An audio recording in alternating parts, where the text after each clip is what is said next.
So Josh Adams, are you in the room? Let's go ahead and have you unmute and come to the front here. You bet. Yeah, I'm here. Hey there, we're going to make you co-host. You have the ability to be able to turn your camera on there, Josh. Yeah, we get to see your bright smiling face. There we go.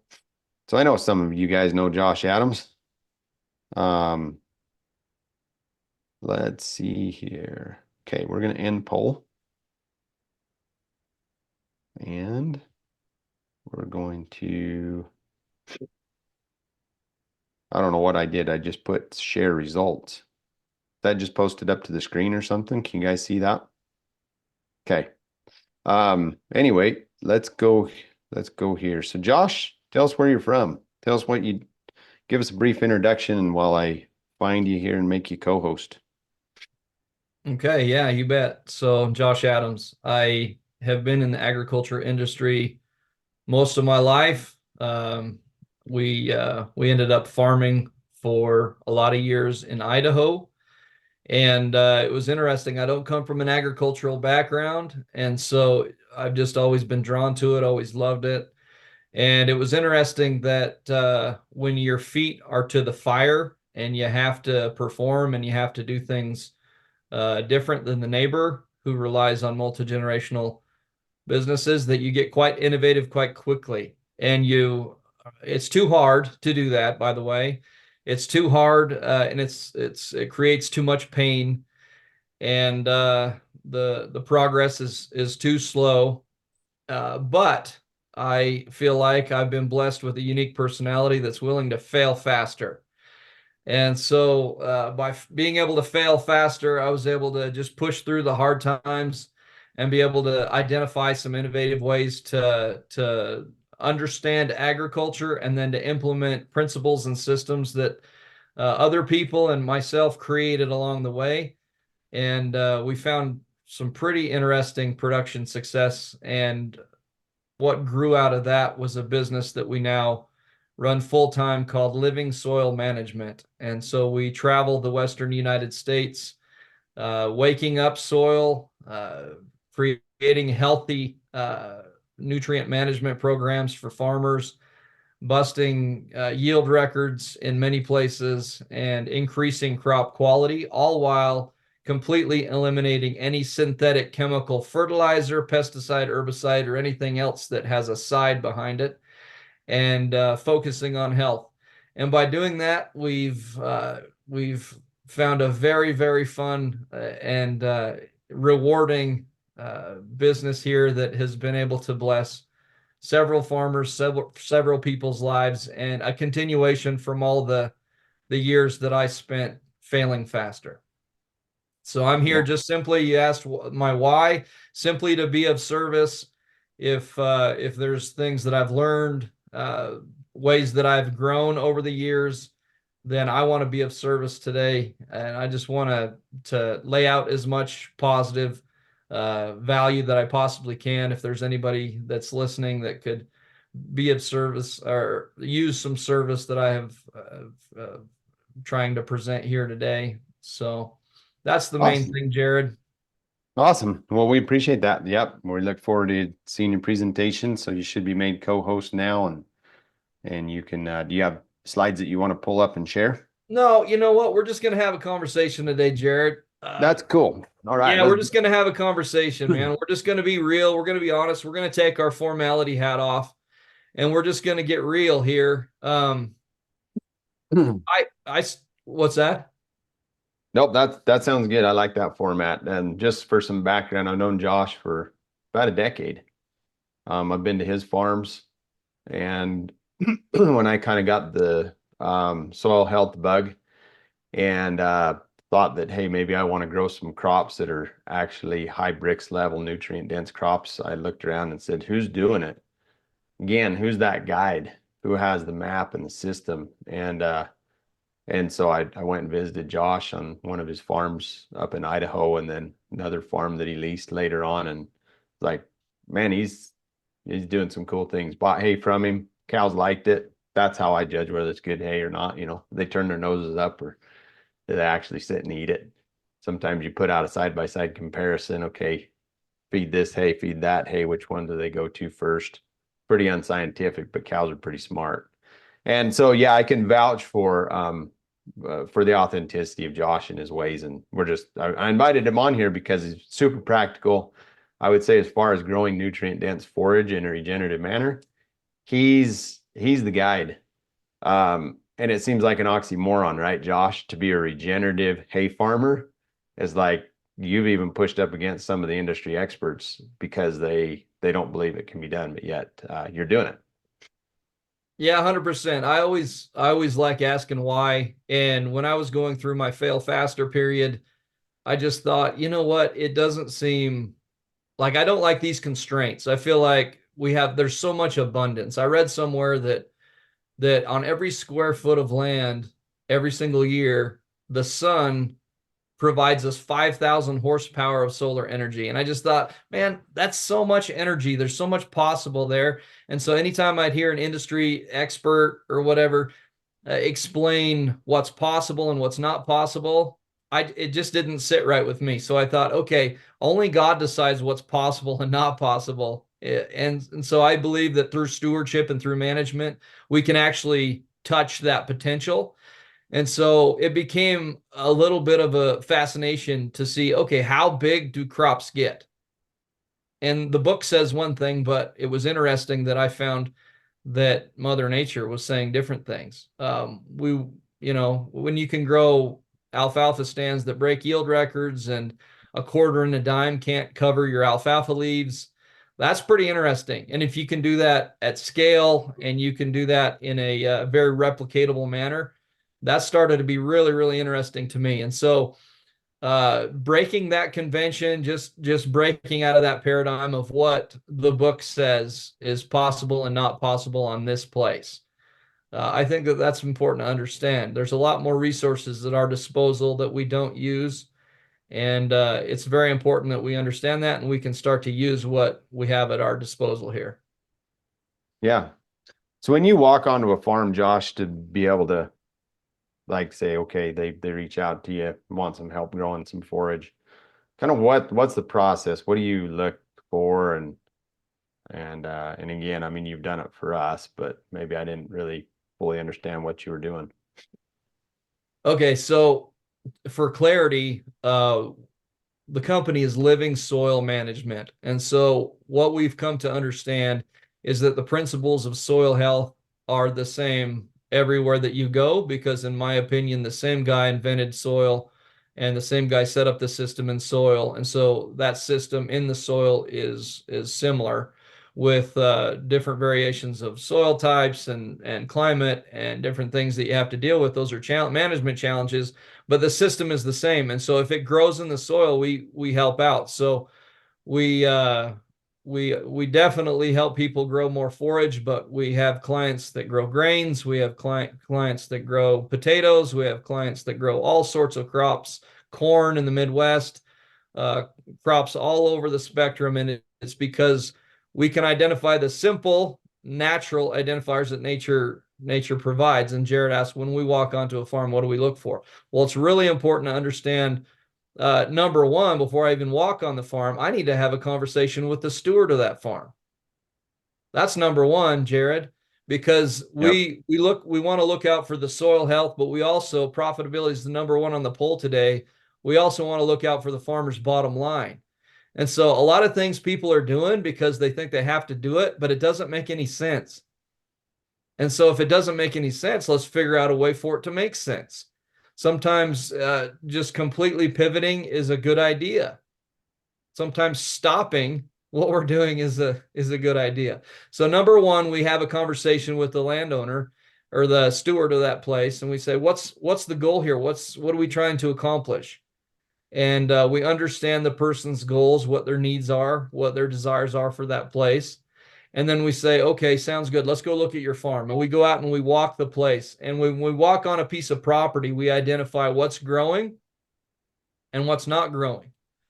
We identify how that farm is watered and how potentially it's not watered. And we look at the different management tools that are at that farm's or that steward's disposal. And then we come up with a plan to marry all those different things together to be able to accomplish that original goal. So it's not a prescription, buy our juice and everything's going to be magical, because I don't believe that that ever works. There's no magic sauce, there's no magic juice out there. That doesn't exist. So we're definitely a process company, not a product company, for sure, Jared. And Yep. we're seeking to have people look outside the view that they've had for a lot of years and be able to see things in a little bit different way. Yeah. Yeah. So we talked about that yesterday, the difference between practices and principles. And so maybe tell us some of the principles that you see that are universal, whether you're farming in Alaska, or I don't know if they farm in Alaska actually, but They do. They actually do. But yeah, or universal principles, I have an answer for that. So it's very, very simple. I always like to find the least common denominator. Okay. And how do I find the least common denominator? Well, it's interesting to understand there's only five things. There's only five things. So there's space, there's time, there's energy, there's intelligence, and that's all I can remember. But there's there's five things. And those five things are the answer to every single question is one of those five things. Okay. And so when I look at a property, we have to understand that the soil microbiology is number one. So that's what we focus on first and foremost, minerals and microbiology. Okay. And so if we can identify how that microbiology is thriving or not thriving, it's almost always not, then we can figure out ways to manage around that. Now, we have come up with a very interesting way to inoculate probiotic solutions to be able to accomplish the goals of any farm. Usually most farms in the United States are very fungally deficient. And so we have identified ways to be able to propagate different, think of them like fungal seeds to be able to solubilize minerals in the ground. So if we can identify what kind of macro minerals that the certain crops are needing, then we design a program to be able to solubilize those and get those moved into the plant. Because interestingly enough, you guys, there's plant available nutrients, people call them. And plant available nutrients are usually just solubilized by water. Water is a weak solvent. And so if matter, that's what it is. But if we just focus on that irrigation water or the rainwater to be able to solubilize nutrients and push them into the plant, then you say, okay, it's possible and it's available. Well, people don't take into account microbial translocation. Okay. And that's when little microbiology bugs break apart chemical and electrical bonds and feed the crop root whatever it's asking for. That's where the intelligence piece comes from. So there's an intelligence underground that I don't understand that God does that tells the microbiology what that plant needs. And then the microbiology responds somehow. It's amazing. And so all we need to do is then deepen the aerobic zone in the soil to allow air so that that microbiological population can thrive and can start translocating nutrients. And so literally, if you're in Alaska or down in South Texas, if we just simply deepen that aerobic zone and get the microbiological population as wide as we know how to get it and provide it to the soil via cattle, probiotic, compost extract, whatever the case may be, and allow Mother Nature to plug all the holes from there. And magic happens from that point on. So just getting it down to the least common denominator is a really, really important thing. Now it's interesting. We love in agriculture to really complicate things. We just love it. There's industry experts that love speaking with 20-letter long words and explaining principles and processes that honestly are above our pay grade. And we do that because we like complicated things. Humans are tinkerers and we like complicated things. But in my opinion, There's certain things that we literally need to leave to Mother Nature and God, and we just to facilitate the ability for that life to be able to do what it does. And so by getting out of Mother Nature's way and letting Mother Nature thrive, that's a key way to be able to accomplish that. Like that. Yeah. So when you identified those five elements, that's genius. How do you identify which of those is your weak link and which one to address where you're going to get your biggest marginal reaction? Well, if say we have a bug problem, okay, we have a bug problem on some of our crops, or our yields are suffering because we have some insect pressure. Well, we have to understand the nature of the game. We have to understand what Mother Nature is trying to do, because there's no accidents, right? There's no accidents with Mother Nature. That's how come when you're driving down the freeway, you don't accidentally see like a pumpkin patch or strawberries growing on the side of the road. It just doesn't work like that. There's always an order to things.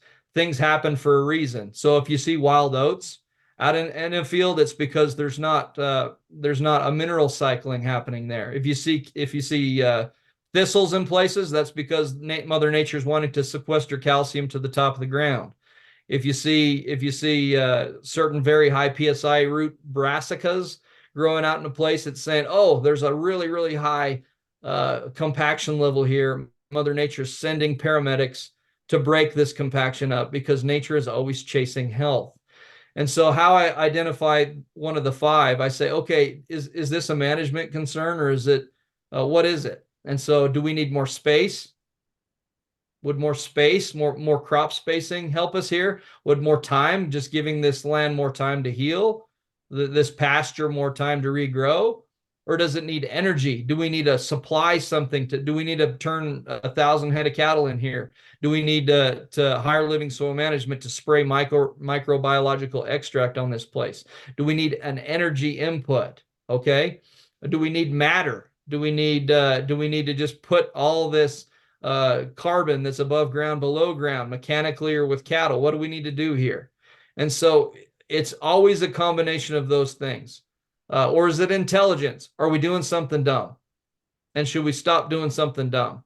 Should we start doing smart things? Should we start having a plan that we can actually use? Should we use our intelligence to build a seed mix so that we're constantly cutting something that's valuable, that we're leaving something that's valuable, something that is underground that is decomposing is valuable, and then we're planting right into the stubble? Is that something that we're doing? That's intelligence. That's being ahead of the curve and planning for the future in the proper way.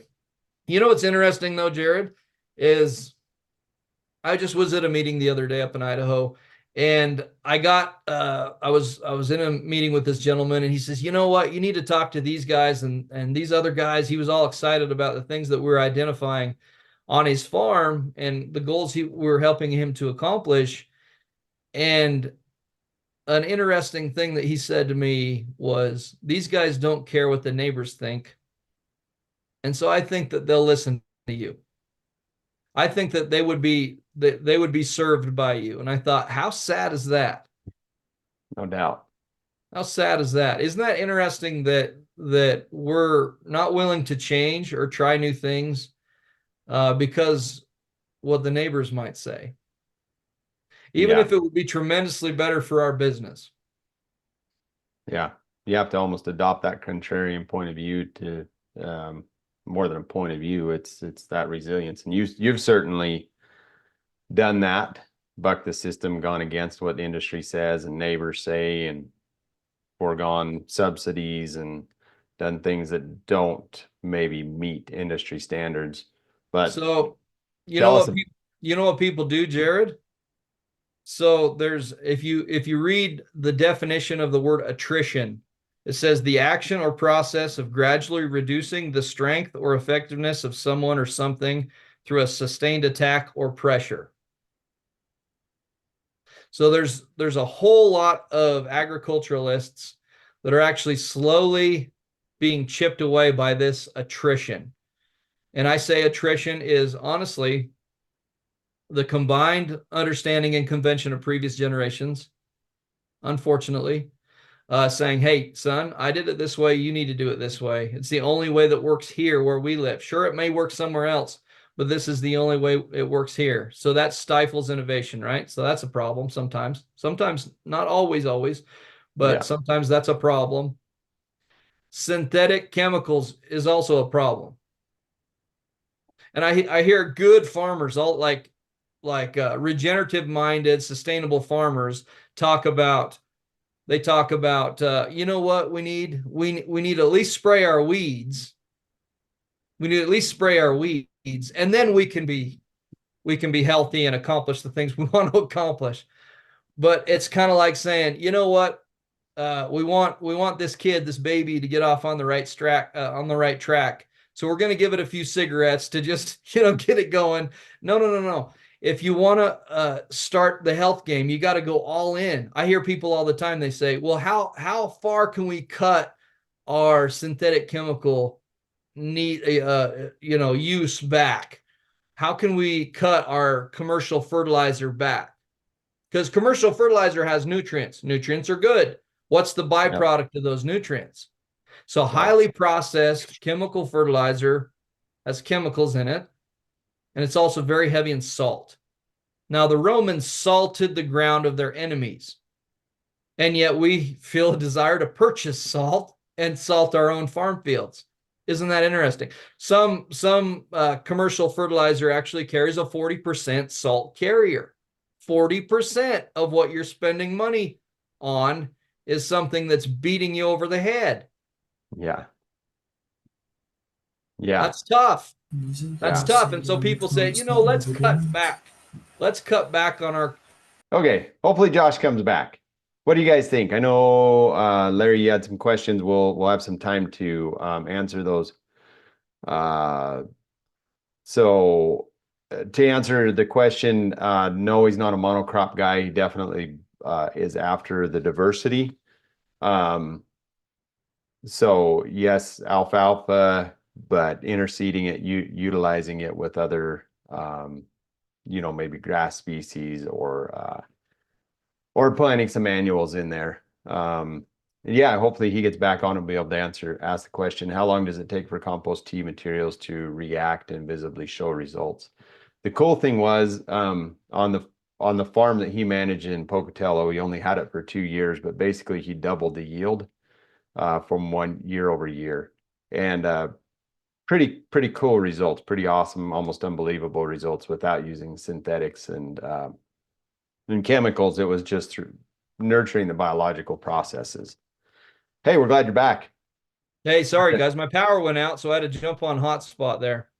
Okay, I don't know yeah, why the power went out. Kind of strange, but we're on hotspot now. But yeah, so it's very interesting. I've heard industry leading experts from universities that say, hey, this particular nutrient or amendment will never work in your lifetime. It'll be 100 years. You'll never see a benefit. And while I heard him give that talk from a podium at a symposium I was at, I had been getting proper nutrition of that particular amendment in my crops for 6 years. I'd never had any issues. So it's very, very important to understand profitability and soil health are the number one on this list here for this group that we're talking to, right? yep, Okay. yep, Well, it's interesting that if we eliminate all of our synthetics completely, instead of smoking less cigarettes, we get rid of the cigarettes altogether. Then we're non-smokers. Okay. Then our body can start to heal. Same thing with the land. If we get rid of our synthetics cold turkey, it is amazing what the ground, how the ground responds, especially if all the inputs and amendments that we provide to it, it understands, right? Nature doesn't understand anhydrous ammonia. Okay. It just doesn't get it. It goes in there at a very, very cold temperature. It zaps the soil. It zaps all the microbiology. It pinches down the aerobic zone. They actually used anhydrous ammonia in Vietnam to be able to pack runway surfaces. So there's very, very simple and cheap ways that we can go about this. And people think, oh, it can't be that simple. It can't be that easy. But unfortunately, we have an agricultural system right now where a lot of people's incomes depend on these high priced processed inputs to be able to move forward. And I've found over 17 years now that that's just not true. You guys can have the yield breaking results with inputs that your 9-year-old kids can roll around in and not hurt them a bit. And Cool. it keeps on being true everywhere that I go because God's system is the same everywhere that I go. And That's so just cool. to ensure people, I have test plots all over the place right now, all over the West. People are nervous about this kind of line of thinking. And so they say, yeah, Josh, living soil management, we want our soil to be alive. We want to, kind of get away from some synthetics, but it's scary because it's so new and sounds so wild. So we'll give you 100 acres. That's fair. And so we have 100-acre trials all over the place this year, and we're picking up their entire farm for next year because they say, holy cow, it really works. Well, in my mind, it's like if I dropped a pin, which way would it go? It wouldn't go this way. It would always go down. It's a law of nature. If we simply align the mineral profile of the ground, propagate microbiology, and then don't kill them. My biggest management suggestion is don't kill the life in your ground. And if you do that, the abundance that will start to be reaped is bananas. It's absolutely wild. Quality and quantity. Yeah, that's cool. Hey, we only got 5 minutes left. There's a couple. We'll do some rapid fire questions here. Um, First one is, how long before we see results? So you Right play. away. Right away. So one of my favorite things to do was to lease. So here's a little caveat. So if it's already pretty healthy ground, if there's microbiology, you've been using compost, you've been not spraying synthetics on, you'll see results in quality, but it's not like you'll see 100% increase in yield right away because the soil's already kind of on that trajectory. And so the if you have like an 1152 1034 synthetic chemical herbicide, pesticide, fungicide program for the last 20 years, you will see results, incredible results right away. So my favorite thing to do was to go out and lease a farm that was a chemically managed farm that was, say, I had a hay company at the time, and they would say 4.8 ton would be the tonnage. That place that Jared mentioned earlier, 4.8 ton was the proven average. My favorite thing to do was to go onto that place, and year one, we would cut 7 ton of hay off of that place because all we had to do was not feed it cigarettes anymore. We quit smoking, right? And then we simply woke up the microbiology deep in the aerobic zone and let those little microbes chew apart all the chemical and electrical bonds that held all that fertilizer that he'd been putting on for years and years and was all locked up. We just released it. And so it's wonderful. And so the worse your farm is, the quicker you'll see results. But the results, even on organic farms, is very knowledgeable, or is very identifiable right away. So this year we have data. We have an analytics guy that goes and he tests before and then he tests after. And then we deliver those results to the farmer. And what we see everywhere that we go is that our nutrients, our macros and micros will become more available. Our sugars will usually go up. And then depending on what those analytics tell us, it helps us to be able to identify what we need to add to our solution for the next time we spray it. So it's very, very simple. The whole process is simple, and you see results right away.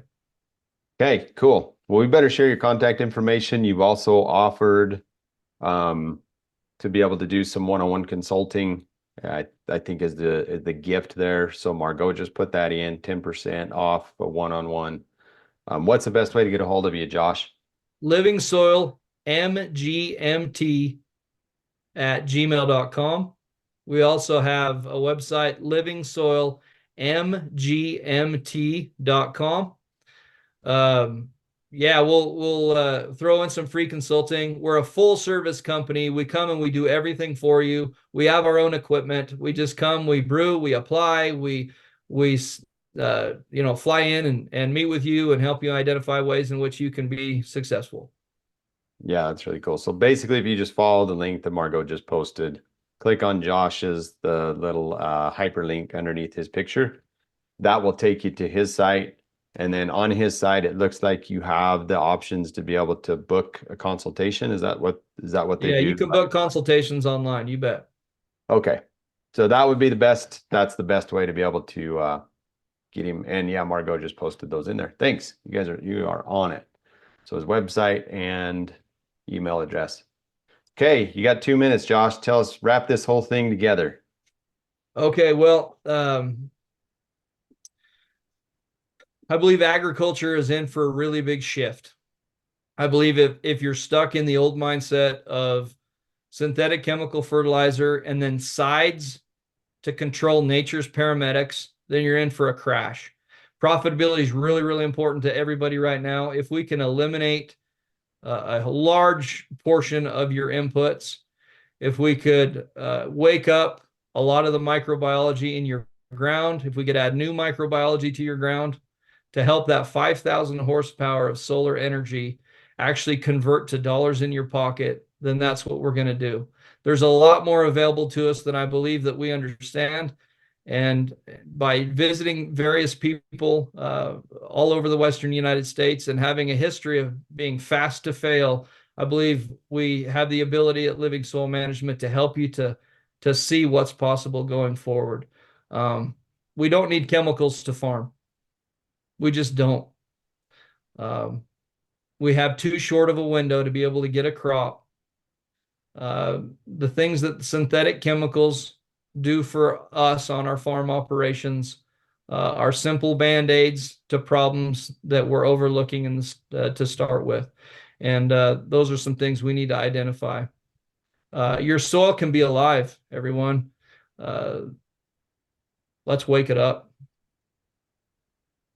Very good. Very good. Well, hey, let's give Josh Adams a big round of applause, virtual round of applause. Thank you for jumping on here, Josh. We appreciate you, appreciate the work that you're doing. And it's very integral to this regenerative movement because if we look at the 6 soil health principles, not everyone can integrate livestock.